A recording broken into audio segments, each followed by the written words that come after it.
BNP July সনদকে চেতনায় ধারণ করে। ৭২-এর সংবিধান জুলাই সনদের অংশ। জুলাই সনদের কোনো বৈধতা থাকবে কি না, ভাইরা আমার, এখানেই প্রতারণার ভাব। জুলাই সনদ থাকা না থাকার উপরে গণভোটের ভোট বাতিল হওয়া না হওয়া নির্ভর করে না।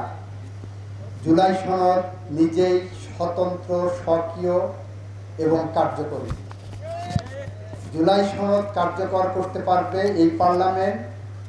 জুলাই সনদ কিভাবে কার্যকর হবে সেটাও জুলাই সনদের মধ্যেই বলে দেওয়া আছে। সুতরাং জুলাই সনদের সাথে গণভোটের বাতিল হওয়া না হওয়ার কোনো সম্পর্ক নাই। এটা আমরা পার্লামেন্টে সুস্পষ্ট হয়ে বলেছি। বিএনপি জুলাই সনদকে ধারণ করে হৃদয়ে। বিএনপি জুলাই সনদকে চেতনায় ধারণ করে।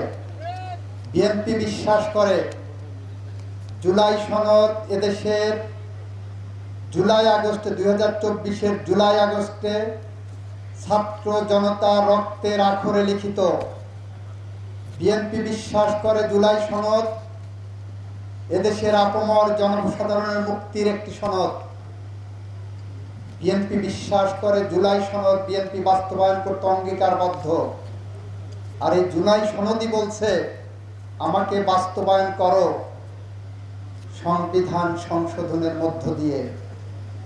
এটা জুলাই সনদে সুস্পষ্টভাবে লিখিত আছে যে সংবিধান সংশোধনের মধ্য দিয়ে জুলাই সনদ বাস্তবায়িত হবে।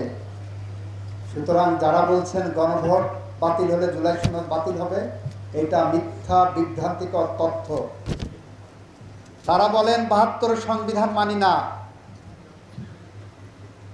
আমরা বলি ৭২-এর সংবিধান জুলাই সনদের অংশ এবং জুলাই সনদও ৭২-এর সংবিধানে ঢোকার অপেক্ষায় আছে। আমরা তোমার সৃষ্টির কল্যাণের উদ্দেশ্য রব্বুল আলামিন সুবহান রাব্বিকা